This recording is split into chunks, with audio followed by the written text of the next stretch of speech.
इस क्लास में आज हम सीख रहे होंगे बीएसएल की दूसरी एप्लीकेशन। कल हमने सर्कुलर कॉइल के सेंटर पे और एक्सिस पे फील्ड निकालना सीख लिया। आज हम जो सीखेंगे बीएसएल की अगली एप्लीकेशन कि B due to straight wire, B due to straight wire carrying a steady current. एक स्ट्रेट वायर है और उसमें एक स्टेडी करंट फ्लो कर रहा है, उसकी वजह से मैग्नेटिक फील्ड कितना होगा वो हमें देखना है। B due to straight wire carrying a steady current. Steady current का मतलब कि वायर के एक पार्ट में जो करंट जा रहा होगा उसी समय वायर के दूसरे पार्ट में भी उतना ही करंट होगा, ये होता है steady current. Straight current carrying wire है, मान लो एक फाइनाइट लेंथ की वायर है, जैसे किसी सर्किट का ये पार्ट है, सपोज किसी सर्किट का ये पार्ट है और मुझे बस एक फाइनाइट लेंथ दी गई है कि बाकी वायर मुड़ गई इधर उधर कहीं भी। मुझे ये बताना है कि अगर इसमें आई करंट जा रहा है, अगर इसमें आई करंट जा रहा है तो इसकी वजह से आसपास मैग्नेटिक फील्ड कितना होगा। देखो हम बहुत पहले से ये मतलब पिछली कुछ क्लासेस से पढ़ के चल रहे कि स्टैटिक चार्ज होगा वो इलेक्ट्रिक फील्ड फैलाता है, परंतु जो मूविंग चार्ज होगा वो मैग्नेटिक फील्ड फैलाएगा। तो ये करंट कैरिंग वायर है, इसमें कोई मूविंग चार्ज है और उसकी वजह से आपको मैग्नेटिक फील्ड निकालना है कि भाई कितना होगा। अब ज्यादातर जगहों पे डेरिवेशन यूं दिया जाता है कि बीच में पॉइंट लेके, मतलब ऊपर या नीचे, लेकिन इसके बीच में मैं आपको प्रूफ करवा रहा हूं इवन वायर की बाउंड्री से बाहर इधर या उधर पॉइंट लेके, उससे ज्यादा क्लियर होगा। देखिए सपोज कीजिए फील्ड पॉइंट यहां है, मैं कहता हूं कि पी पॉइंट यहां पे है, ये हमारा है पॉइंट पी। अब देखो इसमें आपने यहां से एक परपेंडिकुलर डाला, वायर की जो लाइन है उस पर एक परपेंडिकुलर डाला एंड मैंने माना कि वायर की परपेंडिकुलर डिस्टेंस इस पॉइंट से ए है। ये पी हमारा फील्ड पॉइंट है जहां हमें मैग्नेटिक फील्ड निकालना है। पी हमारा फील्ड पॉइंट है जहां इस करंट कैरिंग स्टेडी करंट की वजह से मैग्नेटिक फील्ड निकालना होगा और वायर की लाइन से ये ए डिस्टेंस दूर है। अच्छा, इस पी पॉइंट की पोजीशन एंगल की टर्म्स में दी जाती है कि वायर का एक एंड ये रहा, सपोज इस परपेंडिकुलर लाइन के साथ इस एंड ने एंगल कितना बनाया है θ1, और एक एंड ये रहा, इस परपेंडिकुलर लाइन के साथ इस एंड ने एंगल बनाया है θ2। एक लाइन ने एंगल बनाया है θ1 और एक लाइन ने एंगल बनाया है θ2। तो θ1 θ2 ये अभी इंटीग्रेशन में लिमिट्स के तौर पे यूज होंगे, फॉर्मूले में भी जो निकल के आएगा उसमें भी θ1 θ2 आएंगे, देखेंगे वो कैसे अप्लाई करने हैं। परंतु पहले बताओ क्या ये इतनी सिचुएशन समझ में आ गई आपको? क्या क्या है ये? This is a wire segment, you can say. पूरी वायर नहीं है, एक वायर का एक टुकड़ा है, क्योंकि इतनी वायर अगर होती तो करंट तो जा ही नहीं सकता इतनी सी वायर में, तो वो तो कहीं ना कहीं सर्किट होगा। इसमें करंट जा रहा है, इस सेगमेंट में इसमें करंट जा रहा है और इसकी वजह से यहाँ पी पॉइंट पे मुझे फील्ड निकालना है। पी पॉइंट की पोजीशन ऐसे दी है कि उसकी परपेंडिकुलर डिस्टेंस तो है ए, लेकिन वो ये तो कहीं भी हो सकता था। उसका लोअर एंड से एंगल है θ1 एंड अपर एंड से एंगल है θ2। ये बताओ क्या इतनी बातें समझ में आ गई हैं कि नहीं? क्या क्या हमने माना है यहाँ पे? गिवन इसमें क्या क्या दिया गया है हमें? आई दे रखा है, ए दे रखा है, θ1 दे रखा है और θ2 दे रखा है। और टू फाइंड आपको निकालना है पोटेंशियल एट पॉइंट पी, ये निकालना है। गर्वित ये बताओ कि बीएसएल क्या कहता है, कैसे शुरुआत करें हम बीएसएल से?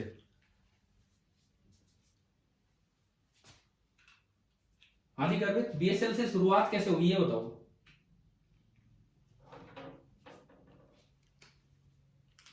गर्वित सुन रहे हो मेरी बात? आवाज सुन रहे हो? देखो बीएसएल क्या कहता है कि आपको एक एलिमेंट मानना होगा। अब जब थीटा यहां दिखा रखे हैं तो एलिमेंट मानने का बेस्ट तरीका है, जब ये θ1 θ2 दिखा रखे हैं तो एलिमेंट मानने का बेस्ट तरीका ये है कि आप इस परपेंडिकुलर लाइन के साथ किसी एंगल थीटा पे चले जाओ। आप इस परपेंडिकुलर लाइन के साथ किसी एंगल थीटा पे चले जाओ और वहां एक थोड़ी सी लेंथ और ऊपर चलो, थोड़ी सी डीएल लेंथ ऊपर चलो, और ये करंट की डायरेक्शन है, तो ये हमारा आइडियल एलिमेंट बना। और उसकी लेंथ लेने के लिए आपको थोड़ा और आगे जाना होगा और ये एंगल मैंने बोल दिया डी थीटा। चलो ये क्या ये एलिमेंट हमारा समझ में आया कि हमने कैसे माना है? हाँ जी भाई, एलिमेंट क्लियर है आप सभी को? किस तरह से करंट एलिमेंट बनाया है इस वायर पे? ये आपने एलिमेंट बना दिया बीच में रेड कलर का, और इसकी वजह से पी पॉइंट पे डीबी लिखना होगा। तो बीएसएल की इक्वेशन क्या थी? एट पॉइंट पी बीएसएल की इक्वेशन क्या थी? डीबी बताओ, बोलो भाई, कोई भी बच्चा बोलो यार, क्या इक्वेशन थी डीबी की? म्यू नॉट अपॉन 4 पाई, आगे क्या आता था क्रॉस प्रोडक्ट में? Ideal vector cross R vector divided by are cube. लेकिन हम पहले पहचाने कि इसमें कहां आइडियल है कहां आर है। आइडियल तो मैंने एक रेड कलर का सा एरो लगा के दिखा दिया। आर वेक्टर कैसे बनेगा इसमें? आर वेक्टर कैसे बनेगा? इस एलिमेंट से उस पी पॉइंट को ज्वाइन करने वाला जो वेक्टर होगा, ये इधर की तरफ एरो, ये हमारा बनेगा वेक्टर आर। वेक्टर आर का मतलब होता था उस सोर्स एलिमेंट की वजह से पी पॉइंट का पोजीशन वेक्टर। तो आप बताओ, आइडियल और आर दोनों पहचान में आ रहे हैं? ये जो यहां बना, ये वाला जो रेड कलर टाइप है, पिंक कलर टाइप है, ये तो हो गया आइडियल, और ये आपका हो गया आर। बताएं क्या ये बात क्लियर है कि नहीं यहां पे? ठीक है, ये मैं इसको आगे बढ़ा के दिखा रहा हूं, पर ये वायर है नहीं यहां, ये तो आगे बढ़ा के दिखाया कि ये परपेंडिकुलर डिस्टेंस है। अब देखो, जब इसका मैग्नीट्यूड लिखेंगे, पहली बात मैं लिखूं magnitude dB mu naught upon 4 pi ideal into R into sine of angle between ideal and R. Diagram देख के बताओ कि आइडियल और आर के बीच का एंगल कितना है। अगर आप डायग्राम से देखते हैं तो ये है, ये एंगल, ये एंगल कितना है? ट्रायंगल का एक्सटीरियर एंगल क्या होता है? ट्रायंगल का एक्सटीरियर एंगल क्या होता है? Sum of interior two opposite angles, है ना, पढ़ रखा है ये तो ये 90 है इस ट्रायंगल में। देखो इस ट्रायंगल में ये 90 है, ये रेड कलर में दिखाया है, ये एंगल थीटा है, ये 90 है। तो ये बाहर वाला कितना बचा? ये ग्रीन वाला एंगल 90 माइनस क्यों हो गया? अब ये माइनस क्यों हो गया? Exterior angle is equal to sum of two interior opposite angles. ये जो पूरा एंगल है यहां वाला, ये थीटा है, ये 90 है, तो ये बाहर वाला एंगल कितना होगा? दोबारा बताएं कितना होगा? 90 प्लस थीटा। तो ये आपका बना 90 प्लस थीटा, यानी कि π/2 plus theta and divided by are cube. मैं एक बार डीवी को ठीक ठाक कर लूं। साइन 90 प्लस थीटा क्या होता है बताएं? कोस थीटा, प्लस का कोस थीटा, क्योंकि सेकंड क्वाड्रेंट में गया। तो मेरे पास डीबी आके तैयार है, dB that is mu naught upon 4 pi ideal, एक आर से आर कटेगा, cos theta divided by R square. ये डीबी आ गया। अगला काम हमें क्या करना होता है? क्या मैं बी को इंटीग्रल डीबी लिख पाऊंगा कि नहीं, ये चेक करना होता है। ये चेक कैसे करते हैं कि बी को इंटीग्रल डीबी लिख पाएंगे कि नहीं? ये चेक कैसे करें हम? डायरेक्शन, एक पॉइंट नीचे माना है, एक थोड़ा ऊपर मानो। अगर आप इसकी बजाय थोड़ा, आज कोई डायमेट्रिकली अपोजिट तो है नहीं, अगर आप इसकी बजाय थोड़ा ऊपर भी मानते हैं तो आइडियल तो इधर ही रहेगा, आर इधर ही रहेगा। पहले इसकी डायरेक्शन बताओ, ideal cross R, ideal cross R, इसकी डायरेक्शन बोलिए राइट हैंड थंब रूल से। बाहर कैसे आ गया? कौन सा हाथ यूज कर लिया? अरे आइडियल क्रॉस आर, भाई मेरा तो अंगूठा अंदर की तरफ है, ये बाहर कैसे आ रहा है इसमें बताओ? आ गया समझ में? हाँ जी, क्लियर है सभी को? आइडियल क्रॉस आर अंदर आ रहा है, ठीक है। तो ये अंदर की तरफ, क्या सारे अंदर की तरफ होंगे? आप थोड़ा ऊपर मानो, पॉइंट थोड़ा ऊपर दिया तब भी आइडियल और आर ऐसे बनने, यहां मानोगे तब भी आइडियल और आर, तो हर जगह आइडियल क्रॉस आर किधर आएगा? अंदर की तरफ आएगा। इसका मतलब हम ये कह सकते हैं कि all dB vectors are inward. तो अब बताओ, क्या बी को इंटीग्रल डीबी लिख पाएंगे कि कोई कंपोनेंट करना पड़ेगा? इंटीग्रल, हाँ सीधा सीधा लिख पाएंगे। तो b will be equal to integral of db, b will be equal to integral of db। अब इसमें आगे बढ़ते हैं। देखिए अब यहां पे फिजिक्स खत्म, मैथ स्टार्ट, कि ये जो इंटीग्रल db आया, अब इस इंटीग्रेशन को सोल्व कैसे करेंगे वो देखते हैं। b is equal to mu naught upon 4 pi, constant है कोई दिक्कत ही नहीं देगा, आई स्टेडी करंट है, कॉन्स्टेंट है कोई दिक्कत नहीं देगा, एक कोस थीटा है, एक आर स्क्वायर है और एक डीएल है, और इस पूरे का इंटीग्रेशन। तो म्यू नॉट अपॉन 4 पाई और आई तो बाहर आ गए, क्योंकि आई स्टेडी करंट है तो हर एलिमेंट में सेम होगा, और अंदर बचा केवल ये। अब देखो ये इंटीग्रेशन तो किसके रेस्पेक्ट में हो रहा है, एल के रेस्पेक्ट में। एल ये लेंथ है, एल ये लेंथ है कि आप थोड़ा एल ऊपर गए, डीएल और गए, इस तरह से। थीटा अपने आप में एक नया वेरिएबल है जिसकी लिमिट है थीटा 1 से थीटा 2। आर अपने आप में वेरिएबल है, क्योंकि जैसे जैसे आप ऊपर जाओगे आर बढ़ता जा रहा है। तो दरअसल यहां पे तीन वेरिएबल हो गए, दरअसल यहां पे तीन वेरिएबल हो गए। तीन वेरिएबल कौन कौन से, एक तो आर, एक थीटा और एक एल, और इंटीग्रेशन किसके रेस्पेक्ट में है, एल के रेस्पेक्ट में। हमें लिमिट आर की पता है, थीटा की पता है कि एल की पता है, जो डायग्राम देख के बताओ आप, लिमिट किसकी पता है। ये पहला डायग्राम देख के बताओ कि किसकी लिमिट आपको दिख रही है, एल की लिमिट, थीटा की लिमिट कि आर की लिमिट। थीटा, बिल्कुल थीटा। यूं अरे जवाब दिया करो कॉन्फिडेंटली यार, आप तो बड़ा घबराते घबराते से बोलते हो। थीटा इनिशियल, यहां जहां शुरुआत हो रही है, थीटा इनिशियल कितना है, थीटा 1, एंड थीटा फाइनल कितना है, थीटा 2। थीटा इनिशियल है थीटा 1 और थीटा फाइनल है थीटा 2। तो अब मेरा पर्पज ये है कि मेरा टारगेट ये है कि मैं इस सारे को थीटा में कन्वर्ट कर दूं, डीएल की जगह भी डी थीटा ले आऊं, मतलब सब कुछ थीटा में बदल दूं, तो ये इंटीग्रेशन आसानी से सोल्व हो जाएगा। अब थोड़ा ज्योमेट्री का यूज करना पड़ेगा। बताओ कि इसको थीटा में कन्वर्ट कैसे करें, इसको कैसे हम थीटा में कन्वर्ट करें, ताकि देखो पहले तो मैं आर को, कोस थीटा को तो पढ़ा रहने दो, पहले मैं आर को थीटा में बदलने की कोशिश करूंगा। इस ट्राइंगल में देखो आप, इस ट्राइंगल में भाई ये मैं एल भी आपको एक बार दिखा देता हूं, एल क्या चीज है। ये लेंथ है एल यहां परपेंडिकुलर से, तो आप थोड़ा और आगे गए, थोड़ा और आगे गए, और वो होगी एल प्लस डीएल, दिख रहा है ना इधर का, हाँ ये हो गया L plus DL,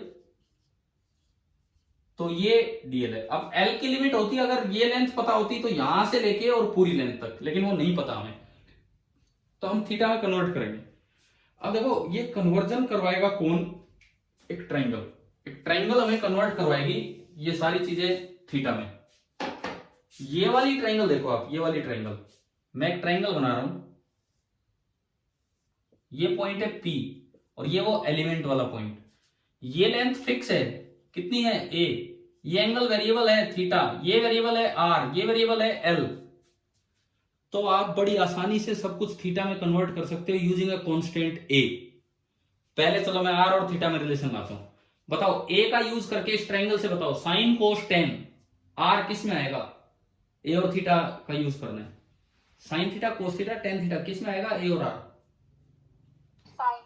oh my God, अरे साइन थीटा क्या होता है, साइन थीटा क्या होता है, किस में आएगा बताओ। मैं क्या पूछ रहा हूं, मतलब तीन ऑप्शन दिए, जो दो गलत थे पहले वो बोल दिए। आर और थीटा में एक रिलेशन लाओ यूजिंग ए, क्योंकि ए कांस्टेंट है मेरा। देखो फिर से सुनो, टारगेट क्या है कि ये इंटीग्रेशन पूरा थीटा में कन्वर्ट हो जाए, तो ये सोल्व होगा। थीटा में कन्वर्ट करने के लिए मुझे R in terms of theta चाहिए और L in terms of theta चाहिए। तो R in terms of theta लाना है यूजिंग द कांस्टेंट ए। तो आर ए और थीटा में कौन सा रेशियो यूज होगा, साइन कोस या टेन। अभी भी ना द्वंद्व की स्थिति है, कई कई जवाब आ रहे हैं, कोस थीटा का यूज करेंगे, क्योंकि कोस थीटा क्या होगा, कोस थीटा क्या होगा, बेस अपॉन हाइपोटेन्यूज। कितना होगा cos theta, A upon R, cos theta will be equal to A upon R. और यहां से अगर मैं देखूं आर कितना आ गया, ए सीकेंड थीटा, मेरे पास आर की वैल्यू आ गई ए सीकेंड थीटा, मुझे उसमें आर स्क्वायर पुट करना है। तो बताओ आर स्क्वायर कितना आ गया, ए स्क्वायर सीकेंड स्क्वायर थीटा। क्या एक समस्या हल हो गई है, आर गायब हो गया, इन टर्म्स ऑफ थीटा निकल आया आर। बताओ समझ में आया कि नहीं आया, क्या किया हमने? देखो मैं, आप जवाब नहीं देंगे मैं रिपीट करूंगा, फिर इससे बढ़िया तो बोल दिया करो कि हाँ आ गया समझ में। ये आ गया ना ये समझ में? ठीक है, तो हमने क्या किया, आर को तो गायब कर दिया इन टर्म्स ऑफ थीटा। मैं रख दूं, पुट कर दूं यहाँ पे आर स्क्वायर की वैल्यू। ये मैंने आर स्क्वायर की वैल्यू पुट की, आर स्क्वायर की जगह मैंने क्या पुट कर दिया, ए स्क्वायर सीकेंड स्क्वायर थीटा। चलिए ठीक है, अब एक समस्या और है, वो एल हटाना है। फिर आओ इस ट्राइंगल में लौट के, फिर आओ इसी ट्राइंगल में लौट के, और यही काम आप फिर करवाओ। एल और थीटा में रिलेशन बताओ यूजिंग ए। बताइए, sine cos ten, tan theta, ten theta का यूज करेंगे इस ट्राइंगल में। टेन थीटा कितना है, टेन थीटा कितना है इस ट्राइंगल में, एल बाई ए। मुझे एल चाहिए तो एल आ गया ए टेन थीटा। असल में एल की बजाय मुझे डीएल हटा के डी थीटा लाना है। डीएल हटाओ डी थीटा लाओ, तब ये इंटीग्रेशन होगा। तो ये यहां से आएगा, differentiating both sides with respect to theta. तो इधर तो बना dL by D theta, A constant बाहर आया। टेन थीटा का डिफरेंशिएशन क्या होगा with respect to theta, secant square theta. पता है ना ये सभी को? तो यहां से डीएल बताओ कितना आ गया इन terms of D theta, DL कितना आ गया? मैं डी थीटा को उधर ले जाके मल्टीप्लाई कर दूं, a second square theta d theta आ गया ना, ये डीएल आ गया। चलिए इस डीएल को भी यहां पुट कर देते हैं। तो डीएल को भी हमने यहां पुट किया, तो ये बना a second square theta d theta. एक बहुत बड़ी समस्या तो इंटीग्रेशन की अपने आप ही हट गई। सेकेंड स्क्वायर थीटा से सेकेंड स्क्वायर थीटा कैंसिल, एक ए से ए भी कैंसिल। देखो कितना छोटा इंटीग्रेशन आ गया, तो बड़ा छोटा सा इंटीग्रेशन आ गया। मिटा दूं, ये ट्राइंगल का बड़ा यूज किया हमने इसमें, अब मैं इसको हटा रहा हूं।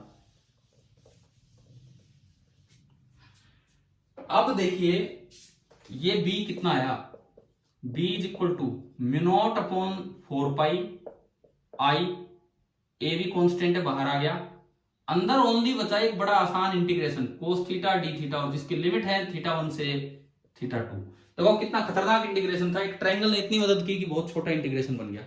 अब बताएं कोस थीटा का इंटीग्रेशन क्या होता है? भाई भाई सारे मतलब सारे मेरी क्लास में गड़बड़ करते रहो, चलो भाई। कोस थीटा का डिफरेंशिएशन होता है माइनस साइन थीटा, और कोस थीटा का इंटीग्रेशन क्या होता है? कोस थीटा का डिफरेंशिएशन होता है minus sine theta, cos theta का इंटीग्रेशन क्या होता है? क्यों चुप हो गए? एक आसान सा इंटीग्रेशन पूछा मैंने, कोस थीटा का इंटीग्रेशन क्या होता है? Sine theta plus sine theta, ना कि माइनस साइन थीटा। तो ये आपने आगे बढ़ाया, तो b निकल के आया mu naught I upon 4 pi ए। इसका इंटीग्रेशन आया साइन थीटा, और जिसकी लिमिट है थीटा 1 से थीटा 2। और जब आप ये लिमिट इसमें पुट करेंगे, जब आप ये लिमिट इसके अंदर पुट करेंगे, तो देखिए क्या फॉर्मूला बन के आया, b is equal to mu naught I upon 4 pi A sine theta 2 minus sine theta 1। ये b का एक्सप्रेशन, अभी मैं इसको ढंग से याद करवाऊंगा कैसे यूज करना है। ये b का एक्सप्रेशन है। अगर डायरेक्शन की बात करूं तो क्या डायरेक्शन आई थी, यहाँ पे सारे फील्ड किधर आ रहे थे, इनवर्ड। अब इसको याद रखने के लिए एक और राइट हैंड रूल है, वो राइट हैंड थंब रूल नहीं, लेकिन फिर भी राइट हैंड थंब रूल ही है, वो वेक्टर वाला नहीं है।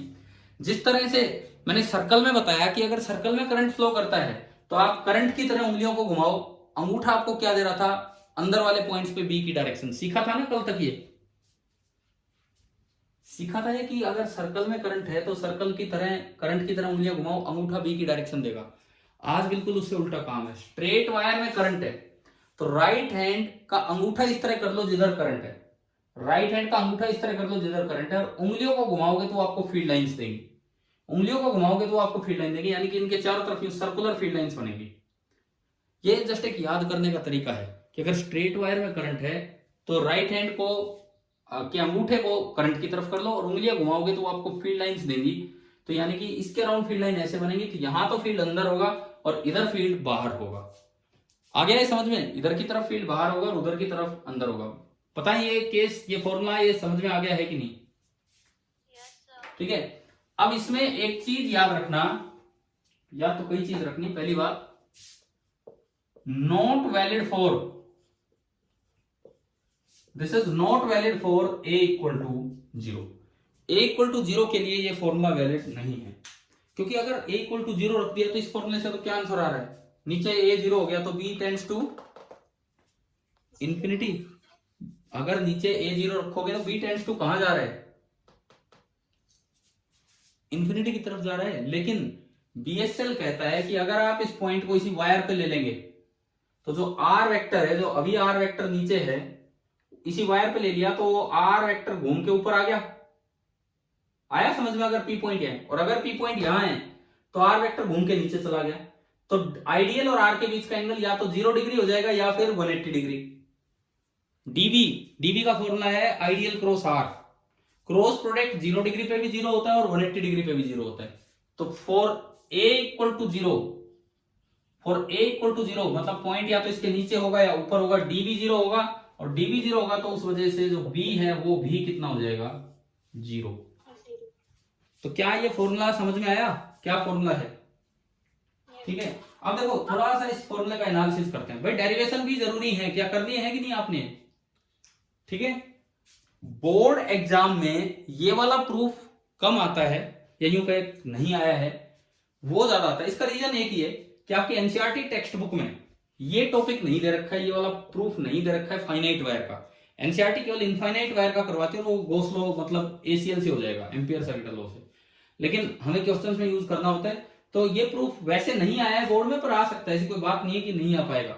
एज ए क्वेश्चन बन के वो कहीं आ जाए, प्रूफ की तरह नहीं, क्वेश्चन की तरह ही वो निकलवा ले आपसे, तो भी ये प्रूफ ही करना पड़ेगा उसमें। अब देखो अगर 3 नंबर का क्वेश्चन है तो हो सकता है प्रूफ की तरह जाना पड़े आपको। अभी इस फॉर्मूले को थोड़ा ढंग से हम जज करें कि क्या फॉर्मूला निकल के आया है, तो देखिए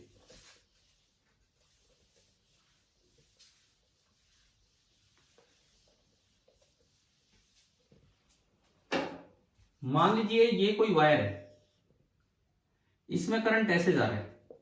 सबसे पहली बात, इसके अराउंड जो फील्ड लाइंस होंगी वो यूं सर्कुलर बनेंगी, यूं, इधर से लाइन बाहर निकल रही होगी और इधर से लाइन अंदर जा रही होगी। यही तो सिखाया मैंने अभी। तो आपको इसके अराउंड फील्ड लाइंस पता लगी कि ये कंसेंट्रिक सर्कल्स बनेंगे। इसके अराउंड जो फील्ड लाइंस होंगी वो कंसेंट्रिक सर्कल बनेंगी। दूसरी बात, अगर एक फाइनाइट लेंथ की वायर है, एक फाइनाइट लेंथ की वायर है इस तरह से करंट कैरिंग वायर, और उसमें करंट जा रहा है आई, फाइनाइट लेंथ की वायर है और इसमें करंट जा रहा है आई करंट फ्लो करने लग रहा है। तो इसमें देखो, अगर आप इसके एंड पॉइंट से नीचे कहीं देखते हैं, एंड पॉइंट से नीचे ये लेंथ है ए, परपेंडिकुलर डिस्टेंस, एक एंगल बना ऊपर की तरफ θ1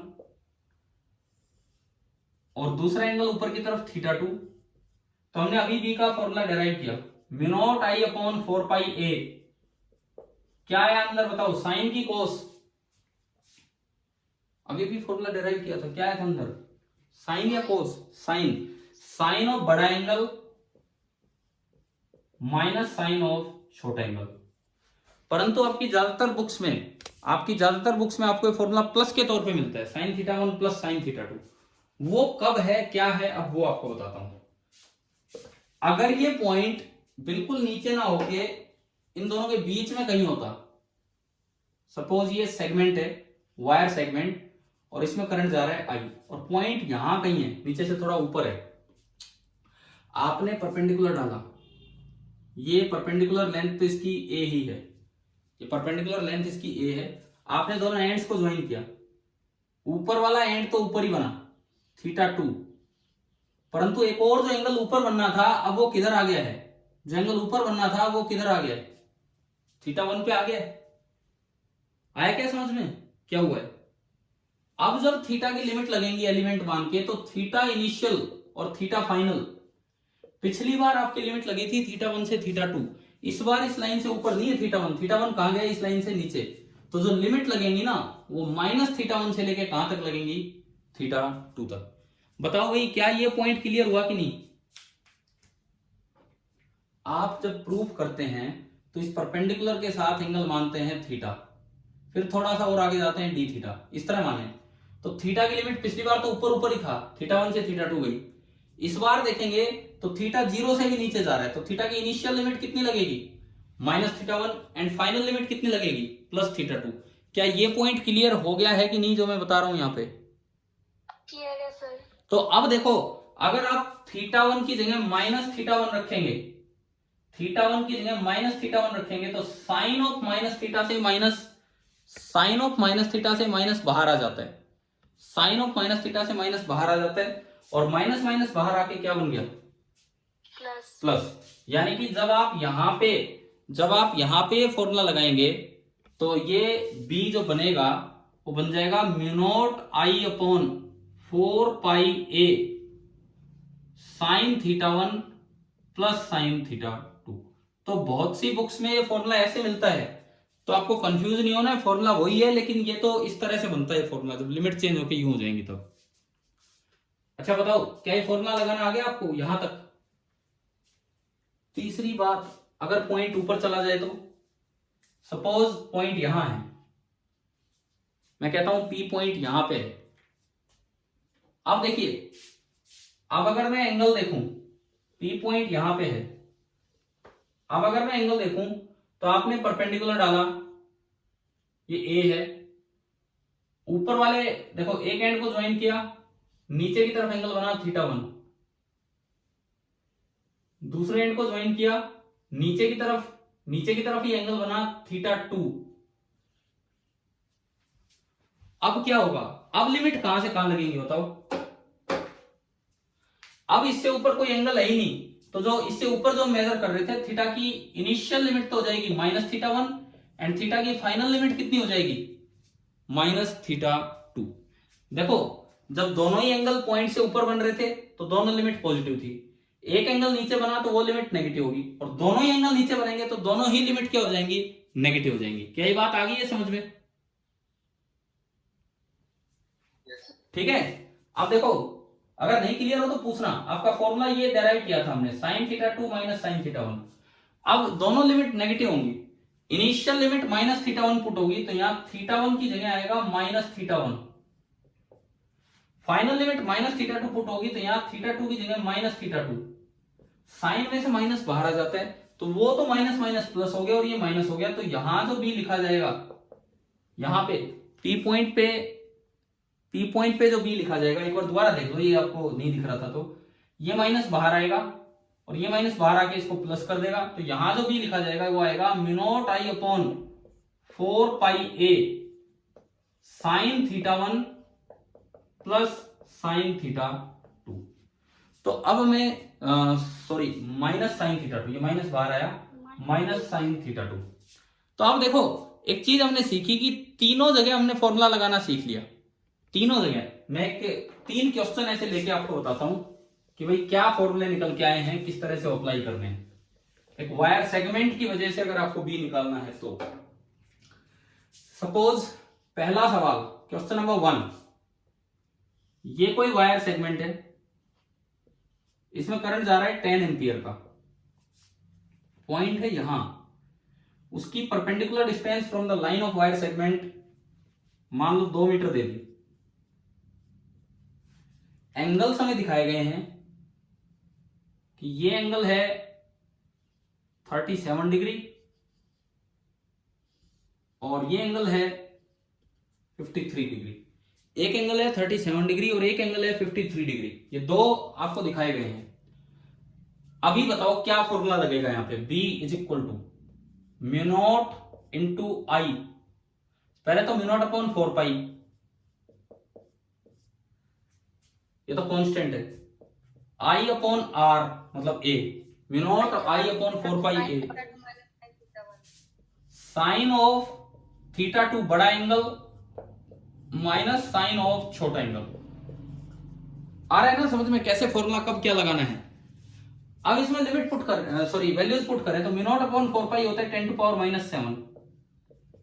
I आपको दे रखा है 10, A आपको दे रखा है 2, साइन 53 कितना होता है 3 4 5, 3 4 5 और ये एंगल 53 डिग्री और ये angle 37, sine 53 4/5, minus cos 53 3/5, 4/5 minus 3/5 1/5, 1/5 into 2 10, 10 से 10 घटा तो आंसर आ गया 10⁻⁷ टेस्ला। क्या ये समझ में आया कि नहीं आया? इसको अगर गोस में, ऑप्शन गोस में दे रखे हो सीजीएस यूनिट में, तो ये कितने गोस है? 10⁻11 हैं? कितना कितना गोस हो गया बताओ? एक टेस्ला में कितने गोस होते हैं? 10⁻⁴ +4। एक गोस में 10⁻⁴ टेस्ला होते हैं, एक टेस्ला में 10 +4 गोस। तो इसकी जगह जब आप ये रखोगे तो बताओ कितने गोस बना ये फील्ड? कितने गोस बना? 10⁻³ गोस। चलो भाई ये आ गया ना समझ में, ये पहला क्वेश्चन। दूसरा सवाल, सेकंड क्वेश्चन आप देखिए, फिर से ऐसा ही कुछ लिया। एक 10 एम्पियर का करंट जा रहा है, पॉइंट कहीं यहां ले लिया मैंने 2 मीटर दूर, एक साइड एंगल 37 डिग्री और एक एंगल ऊपर है 53 डिग्री। अब मुझे यहां बी लिखना है, तो क्या क्या चेंज होंगे वो बताओ आप, कहां पे क्या चेंज होगा? sin⁻1 + sin⁻2 हाँ, बस ये प्लस हो जाना है, ये प्लस हो जाना और कोई चेंज नहीं है। क्यों हो जाना है वो मैं आपको सिखा चुका हूं, अब मैं आपको ये अप्लाई करवा रहा हूं कैसे। तो ये 4/3 + 7, ये हो गया 7/5, 10 से 10 कटेगा तो इस बार आंसर आएगा 7 × 10⁻⁷ टेस्ला या फिर 7 × 10⁻³ गोस। आ गया ना समझ में? ठीक है। अब मैं तीसरा केस लेता हूं कि ये पॉइंट ऊपर चला गया, थर्ड वन कि ये जो पॉइंट है ये ऊपर गया, करंट ऐसे ही जा रहा है, पॉइंट कहीं यहां है, परपेंडिकुलर 2 मीटर दूर है, ये वाला एंगल 37 डिग्री sin⁻1 - sin⁻2 और ये 53। हाँ सही है। आप इसको ऐसे याद रखो, अगर पॉइंट ऊपर है या नीचे है तो बड़े में से छोटा घटाना है, बड़े एंगल में से छोटा घटाना है, और अगर बीच में है तो दोनों के साइन को ऐड कर देना है ना। आगे बात समझ में?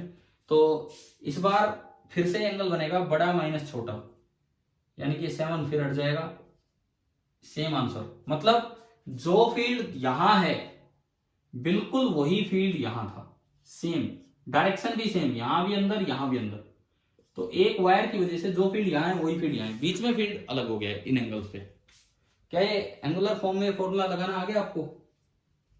Yes sir. ठीक है। चौथा सवाल इसी पे, इसी कैटेगरी में फोर्थ क्वेश्चन। मान लो ये आ जाए, वायर सेगमेंट है, करंट जा रहा है 10 एम्पियर,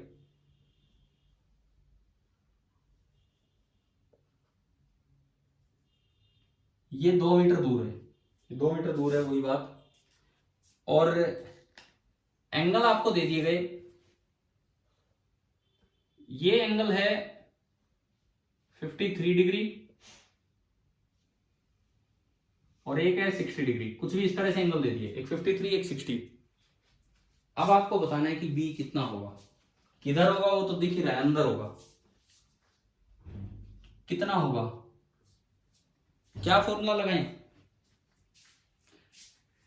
बीच में है तो प्लस आएगा कि माइनस आएगा, पहले तो ये बताओ। फॉर्मूला लगवाया आपने μI/4πa sin⁻1 + sin⁻2। ये तो पता लग गया ना, बीच में है तो प्लस लेना है। ठीक है। अब बात ये आती है कि θ1 कितना है, θ1 बताओ इसमें कितना है, नीचे वाला एंगल। θ2 तो 30 है, तो θ1 भी बता सकते हो फिर तो। 37। हाँ, गलती से ये एंगल मत ले लेना, नहीं तो आंसर ही गलत आ जाएगा। ये ध्यान रखना क्वेश्चन में कि एंगल दिखते ही कभी वो पुट करेगा। ये θ1 है और ये θ2 है, तो θ1 तो आपका 90 में से घटाओगे 37 एंड θ2 आपका होगा 30 डिग्री। तो अब अगर आप वैल्यूज पुट करें, μ0/4π10⁻⁷, I है 10, A है 2, साइन ऑफ 37 डिग्री कितना, sine of 37 degree 3/5 and sine of 30 degree half. Half. LCM आया 10 एलसीएम आया 10, 3 इंटू 2 6 प्लस 5 11/10, 10 से 10 कट गया तो ये आ रहा है 11/2 इंटू 10⁻⁻7 टेस्ला। अब बताओ कि वायर सेगमेंट वाले ये क्वेश्चंस आपको समझ में आ गए कि किस तरह से करने होते हैं? Yes, sir. ठीक है, पांचवा सवाल। मतलब हम पांचवा को ये बहुत बड़े बड़े सवाल थोड़ी चल रहे हैं, इतने क्वेश्चन हो रहे हैं, छोटा छोटा चेंज बता रहा हूं मैं कि क्या होना है। मान लो ऐसे आ जाए कि ये वायर सेगमेंट यूं दी है, पॉइंट यहां है 2 मीटर दूर। वायर सेगमेंट यूं दी है, पॉइंट यहां है 2 मीटर दूर, यहां पे। एक मिनट में बनाता हूं कुछ। ये एंगल है 90 डिग्री।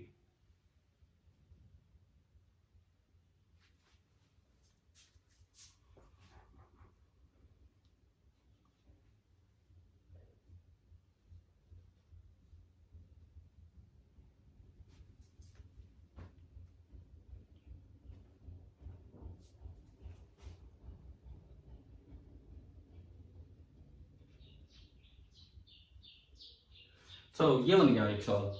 आपको बताना है कि अगर इसमें 10 एम्पियर करंट यूज आ रहा है तो पी पॉइंट पे फील्ड कितना होगा।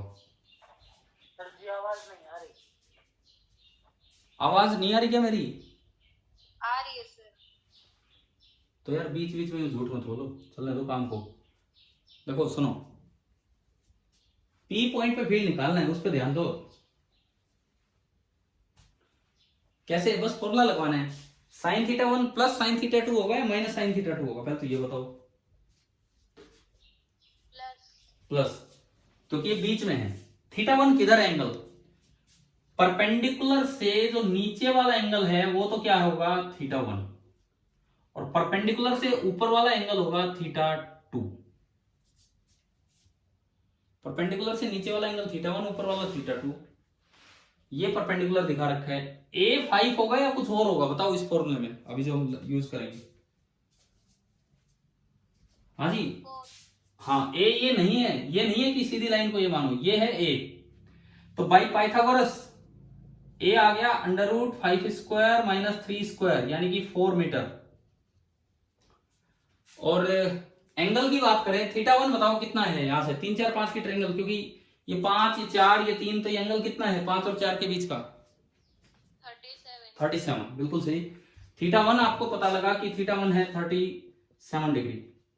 अब थीटा 2 बताओ कहीं से सोच के क्या होगा? 53 कैसे हो गया? कैसे 53 हो गया बताओ? आप एक बार इस, हमें पता ही नहीं है लेंथ कितनी है, कहीं गिवन ही नहीं है लेंथ कितनी है। आप पूरी ट्रायंगल पे ध्यान दो, बड़ी ट्रायंगल पे।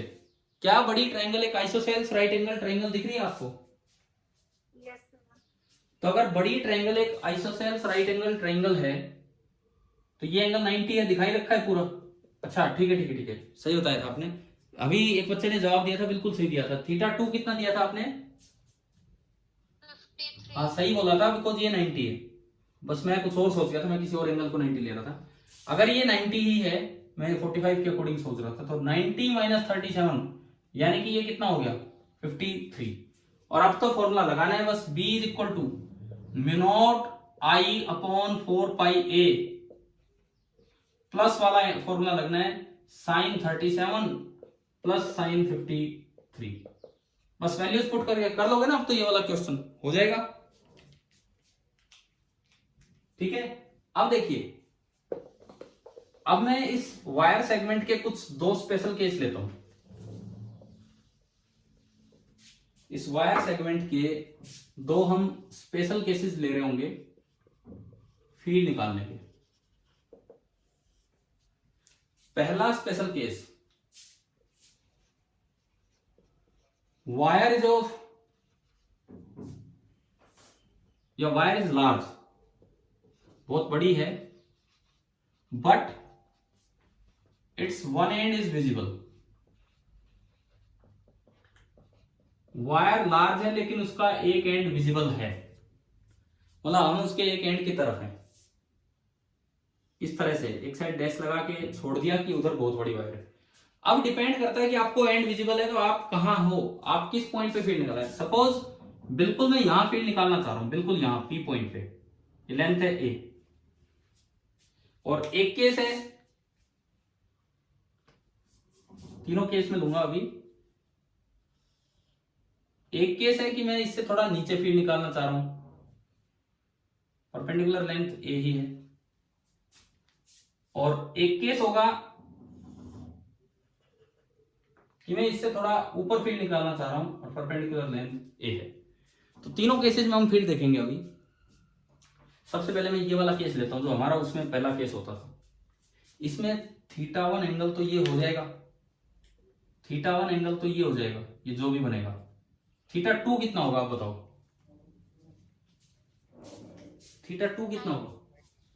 अपर एंड दिख ही नहीं रहा तो उसको ज्वाइन करते करते भाई वो इन्फिनिटी पे मिलना है, इन्फिनिटी पे तो पैरेलल लाइंस मिलती हैं। तो θ2 कितना हो जाएगा आपका,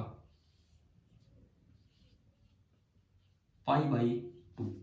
क्या ये आया समझ में, ये वाला केस? अब इस केस में क्या फॉर्मूला लगता था बी निकालने में, अगर आई करंट जा रहा है तो क्या फॉर्मूला लगता था? sin θ1 माइनस sin θ2 या sin θ2 माइनस sin θ1 या प्लस? दोबारा बोलो, मैं सुन नहीं पाया। बी लिखूं? θ2 माइनस θ1। हाँ सही है, mu I upon 4πa sin θ2, θ2 is π/2, sin π/2 कितना होता है? 1 माइनस sin θ1, यानी कि इस केस में तो आपका ये आंसर हो गया। इस केस में आपका ये आंसर हो गया। क्लियर? अब आओ इधर, यह दूसरा केस मैंने लिया। इसमें बताओ θ1 कितना और θ2 कितना? θ1 कितना? 0, क्योंकि ये लाइन बिल्कुल समेटते देखो, ये लाइन पहले थोड़ी ऊपर थी, आप थोड़ा नीचे ले आए, θ1 कम हो गया, थोड़ा और नीचे ले आए, θ1 और कम, बिल्कुल यहां ले आए तो θ1 घट के कितना हो गया? 0। और θ2 में तो कोई बदलाव है ही नहीं, θ2 अभी भी कितना है? π/2। तो आपने फिर से फॉर्मूला लगाया, sin θ2 माइनस sin θ1, ये वाला फॉर्मूला आपने लगाया। तो θ1 की वैल्यू कितनी पुट करनी है उसमें? 0, बस और कुछ नहीं। θ1 0 पुट किया, sin 0 कितना होता है? 0। तो इस बार भी क्या आ गया यहां पे? Mu I upon 4πa, mu I upon 4πa।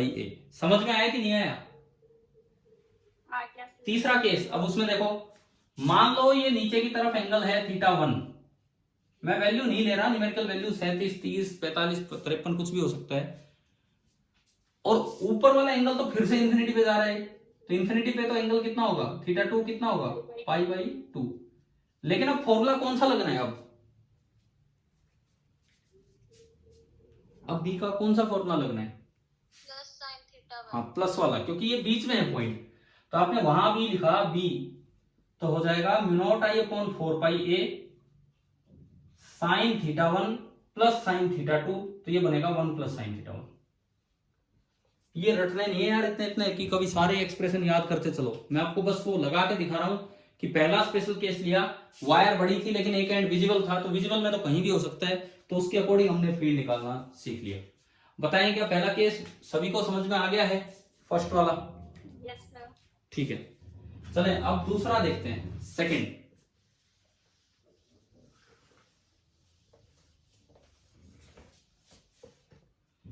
दूसरा स्पेशल केस हमारा ये होगा कि wire is long and none of the ends is visible. Wire बड़ी है और एक भी एंड विजिबल नहीं है, तो इसका मतलब ये इस तरह की वायर होगी, इधर भी डैश इधर भी डैश, हमें पता ही नहीं भाई कहां है वो एंड, इसका मतलब कहीं भी वो पॉइंट आपका बीच में ही होगा, और परपेंडिकुलर ए हो गया। करंट अगर ऐसे जा रहा है तो फील्ड अंदर की तरफ होगा। अब बात आती है कि बी कितना होगा। पहली बात, कौन सा फॉर्मूला लगेगा? sin θ1 प्लस sin θ2 या माइनस वाला? प्लस, क्योंकि ये बीच में है। मुझे लगता है आज वाले प्रूफ के बाद आपको ये तो समझ में आ ही गया ना कब कौन सा एक्सप्रेशन यूज करना है, कब प्लस वाला कब माइनस वाला, याद हो जाएगी अब तो ये बात। कोई यस सर यस सर बोल दिया करो, ये फॉर्मूला लगाना है। हाँ जी बोलो, थीटा 1 कितना है इस बार? 90, क्योंकि वो खत्म ही नहीं हो रहा कहीं, यानी कि ये तो इन्फिनिटी पे जाके मिलना है। तो θ1 π/2, θ2 भी कितना होगा? 90। साइन π/2 1 होता है, तो ये भी 1 हो गया, ये भी 1 हो गया। 1 + 1 2, 2 से 2 कटेगा, तो आपका b क्या निकल के आया? μ0I/2πa। भैया याद रखना सर्कल से अलग है, सर्कल के सेंटर पे पाई नहीं आ रहा था नीचे, सर्कल के सेंटर का जो फॉर्मूला था वो आता था μ0I/2r, केवल 2r, जबकि यहां 2 के साथ एक एक्स्ट्रा कांस्टेंट आ रहा है पाई। तो अभी बताओ क्या स्ट्रेट वायर वाला कॉन्सेप्ट आपको समझ में आ गया कि नहीं? पूरा स्ट्रेट वायर वाला यस सर। ठीक है। अब देखते हैं इसके बाद आगे देखते हैं। आज कोई तीसरा टॉपिक नहीं स्टार्ट कर रहे हैं, बस ये वायर का ही फिनिश कर रहे हैं। रिजल्ट्स मुझे दोबारा रिवाइज करने की जरूरत ही नहीं, क्योंकि अभी तक वो रिजल्ट्स चल रहे थे, आप उन्हीं को अप्लाई कर रहे हैं।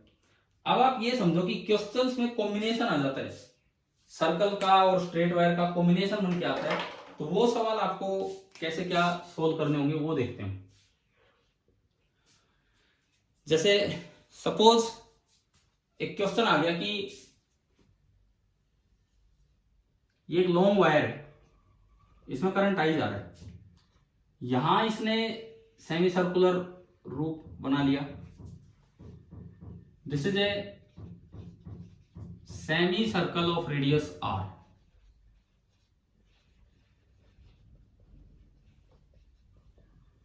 और उसके बाद ये वायर फिर नीचे चलेगी और ये इंफिनिटी तक चलेगी, लॉन्ग वायर है। अब ये जो सेंटर ऑफ कर्वेचर है, सेंटर ऑफ कर्वेचर, यहां मुझे मैग्नेटिक फील्ड चाहिए, कितना होगा? इस सेंटर ऑफ कर्वेचर पे मुझे मैग्नेटिक फील्ड निकालना है। Find B at the centre of curvature, B at the centre of curvature आपको निकालना है। कैसे करें? सुपरपोजिशन प्रिंसिपल कैसे अप्लाई करें?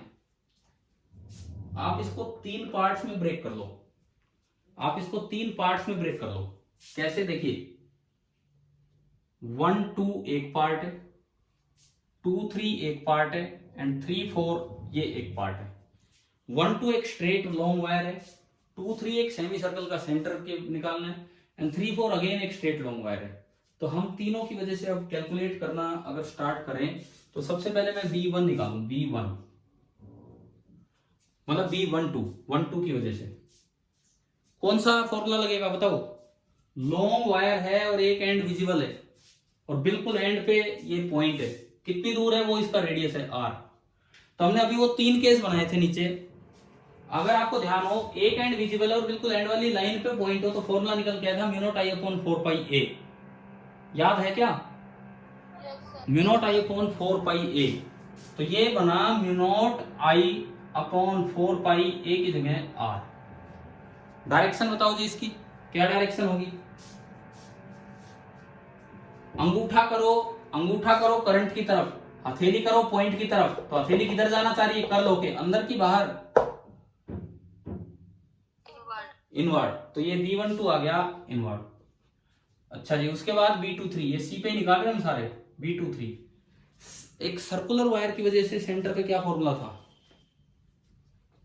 सर्कुलर वायर के सेंटर पे μ0NI/2r, याद है ना? ये μ0NI/2r, n कितना? n हाफ, आधा ही तो टर्न है, ये आधा ही टर्न है, तो n हाफ हो गया। I divided by 2 times r, तो ये बना μ0I/4r।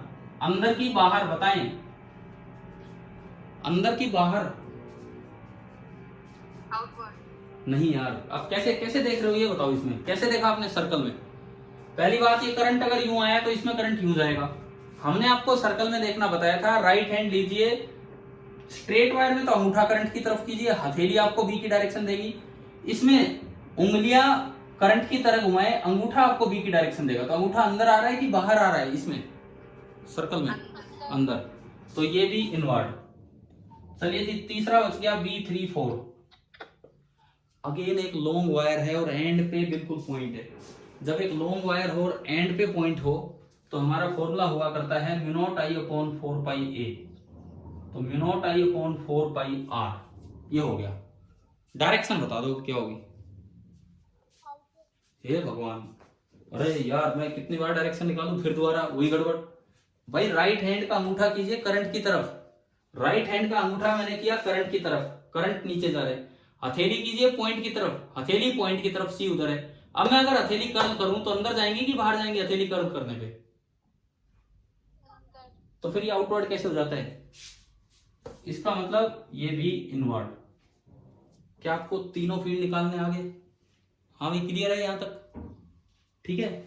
और तीनों फील्ड की डायरेक्शन इनवर्ड है, तो जो नेट फील्ड एट बी होगा वो सिंपली क्या आंसर आ जाएगा, B1 plus B2 plus B3, जो भी होगा इसमें पुट हो जाएगा अंदर की तरफ। चलिए, अब आज का जो मेन टारगेट था इस क्लास का वो था कि सुपरपोजिशन प्रिंसिपल आपको समझाना था, और उसकी बजाय सुपरपोजिशन नहीं, स्ट्रेट वायर का फील्ड आपको समझाना था कि कैसे निकालना होता है। क्या आप स्ट्रेट वायर में कोई कंफ्यूजन? बस, तो ठीक है, इससे आगे हम फिर करते हैं। अच्छा, आपका टेस्ट हो चुका है, उसका रिजल्ट भी आ चुका है, एक बार देख लेना, मैंने भी नहीं देखा अभी। एक ही चीज देखी थी, अभी अभी आया था वो, बस आपके सामने की एक बच्चे ने 100 क्रॉस किया आपके सेक्शन से। बाकी एक बार अपना रिजल्ट देखें, और पेपर में अगर कुछ जैसे डिस्कस वो नहीं हुआ है, क्योंकि कल वो डाला गया था पेपर आपकी क्लास के बाद, तो आपको अगर डाउट्स हैं तो क्वेश्चन नंबर आप सेंड कर दीजिए, फिर मैं कॉमन क्वेश्चंस डिस्कस करवा दूंगा कि भाई ये ज्यादातर प्रॉब्लम्स हैं इस तरह से। ठीक है, शाम तक आप ये काम कर लेंगे। चलो, अब थोड़ा ध्यान, लेकिन अब आगे लगाओ, मैग्नेटिक्स पे ध्यान लगाओ, मतलब मैग्नेटोस्टैटिक्स और ये सारा पार्ट अगले टेस्ट में, ताकि कुछ और सुधार हो। समझ में आया ना? ठीक है, चलिए अब क्लास खत्म करते हैं।